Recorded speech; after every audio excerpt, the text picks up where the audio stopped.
Hi class, group 2 consisting of Vanessa, Rachel, Carrie, Justin, and Amanda will present on chapter 20, the late 18th and 19th centuries. The late 18th and 19th centuries, also known as the modern age, was characterized by great social and technological change. It was launched by three revolutions: the Industrial Revolution, the American Revolution, and the French Revolution. Both the American and French Revolution contained the Enlightenment period, otherwise known as the Age of Reason. This period was characterized by a more rational and scientific approach to religious, political, social, and economic issues. With these social and cultural changes that were occurring during the modern age, five distinct art movements surfaced. These five art movements are neoclassicism, romanticism, realism, impressionism, and post-impressionism. In addition to these five art movements, a new medium surfaced: photography. Now we will discuss each of the five art movements in general descriptions. Neoclassicism began before the French Revolution. It emulated classical Greek and Roman art, and it was pioneered by Jacques-Louis David. He simply believed that art should serve a beneficial social purpose in a time of social and governmental reform. Its artwork followed the pragmatic theory, and various artists include Jacques-Louis David and Angelica Kauffman. Here are some examples of their artwork. On the left is something by Jacques-Louis David, Oath of Harati. And on the right is an example of neoclassicist architecture. Thomas Jefferson had traveled the world and was inspired by the Greco-Roman Pantheon and returned home and created his residence, Monticello, inspired by the Pantheon.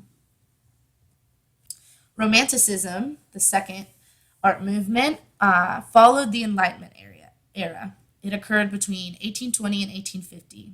It was characterized by ideas of individuality that were influenced by neoclassicism, the notion that imagination and emotion are more important than reason, the celebration of nature, rural life, common people, and exotic subjects, and the technique of loose and open brushwork called painterly was used commonly.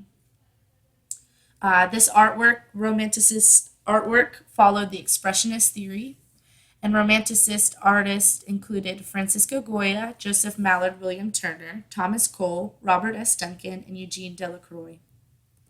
Here are some examples of Romanticism. On the left is a painting by Joseph Mallard, William Turner, titled The Burning of the Houses of Lords and Commons, a very expressionist painting. On the right is The 3rd of May by Francisco Goya. Oh, you know what? Going back, oh yes, and both followed the expressionistic theory well. Following the Romanticist period is the realism. It erupted mid-19th century out of extreme dissatisfaction with neoclassicism, Romanticism, and the French Academy, which was responsible for both the salon and academic art. Realism was characterized by depictions of ordinary existence without idealism, exoticism, or nostalgia. It believed in the notion that art should deal with current human experience and observation, and the artist desired to accurately portray the lives of those who were living a new kind of life in the 19th century. Realistic artwork followed the mimetic theory, as it tried to most accurately depict real life. Artists include Gustave Courbet, Rosa Bonheur, Thomas Eakins, Jean-Léon Gérôme, Henry Ossawa Tanner, and Eduardo Manet. Here are some examples of realism. The left, painting by Courbet, and the right, a painting by Jean-Léon Gérôme. Impressionism was characterized by artists who sought to portray contemporary life and impressions of what the eye really sees rather than what the mind knows. Impressionists use small dabs of color that appear as separate strokes of paint close up, but produce a lively depiction of subjects at a distance. Impressionism was highly influenced by the Industrial Revolution and the emergence of a new urban middle class, technology, and fashion. Here are some examples of Impressionism by Monet in particular, both using this expressionist ideal of gentle, mildly sketchy strokes. Here are some examples of Impressionist artworks by Renoir and Degas, both very, very impressive works of art. The post-impressionist period refers to trends in painting starting around 1885 that directly followed Impressionism. Post-impressionist artists did not follow a single style, rather they each responded to impressionist ideals. The artwork occasionally contained pointillism and optical color mixture. In addition, artists used symbolism, which was becoming exceptionally common both in literature and the visual arts. The most creative artists at the time described themselves as avant-garde, a term well known today. Here are some examples of post-impressionist art by Seurat and Van Gogh. Both of these are relatively well-known paintings. Photography, a novel medium discovered during the end of the Romanticism movement in the 1850s, surfaced as a result of trial and error. The early techniques were cumbersome and produced glass plate negatives. Essentially, the photographer had to be very intricate and detailed as they tried to produce these negatives. Although the early techniques were difficult, there were many benefits to photography. It allowed artists to infuse images of objective reality with personal visions. It provided details to a work of art that were once overlooked by the human eye, adding dimensions of visual experience that were once out of reach to an artist. And it ultimately inspired the realism movement. Here are some examples of early photography. On the left is The Three Brothers by Carlton E. Watkins, a picture in the Yosemite National Park. And on the right is a portrait of Sarah Bernard by Nadar. He pioneered the idea of photography portraits. All right, now that we've discussed the art movements, we will analyze and critique this work of art from the post-impressionist period, A Sunday on La Grande Jatte by Georges Seurat. All right, as far as reaction, it is clear that it's an oil painting by Georges Seurat. Our first response is that it's organized, detailed, and contains simple figures and shapes, yet it has a feeling of aristocracy, arrogance, and pride and elegance. From us, it evoked feelings of relaxation, peacefulness, and contentment. And it draws to mind the sound of birds chirping, waves crashing, people chattering.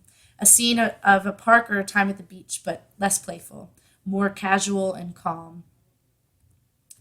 As far as the description goes, we see that men, women, and children, all of different ages and backgrounds, are there, wearing 19th century clothing, standing or lying on a grassy hillside beside a particular body of water. They're relaxed, and some are playing. Some are carrying umbrellas. There are boats and trees and toys and animals and instruments and various other casual items like pipes and hats. Overall, the mood is peaceful and tranquil, yet elegant and haughty.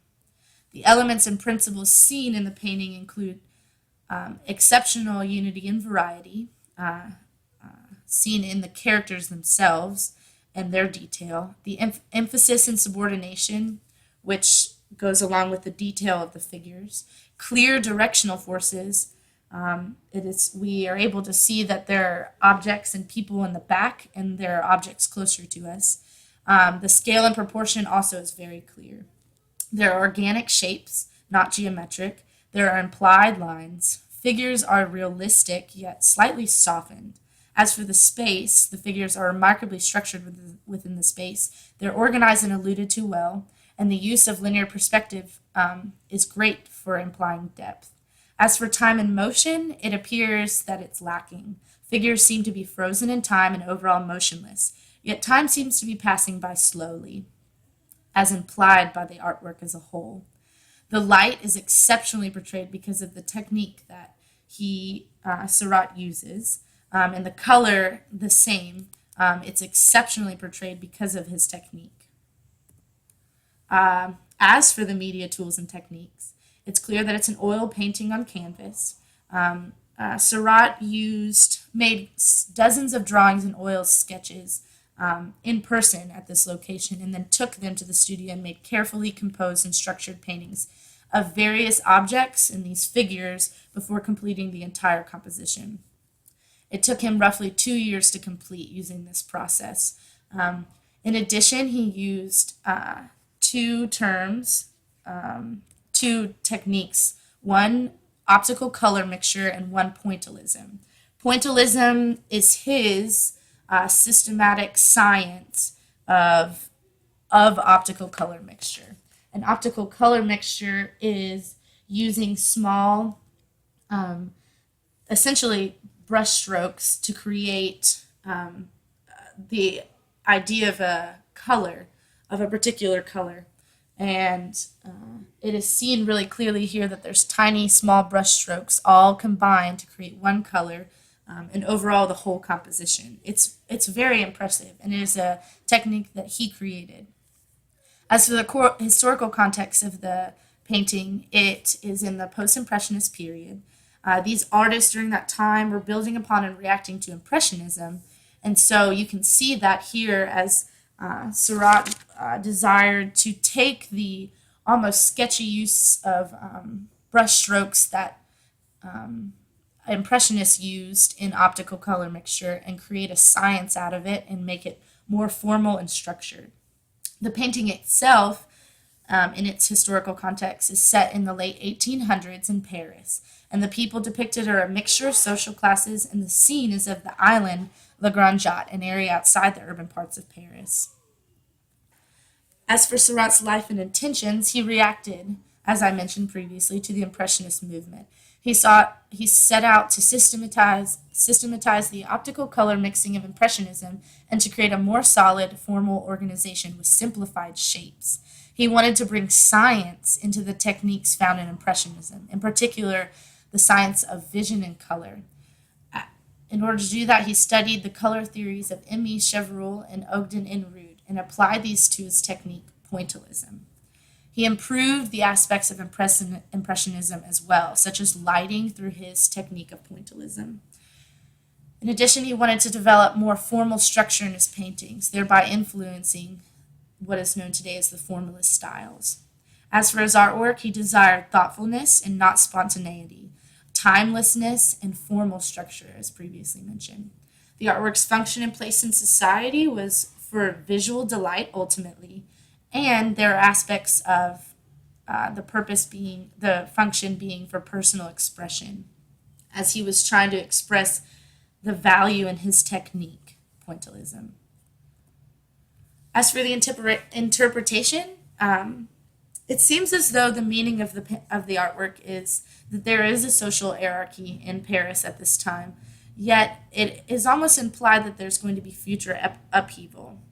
In addition, it seems that people are trying to find a place in life and possibly just amidst social hierarchy.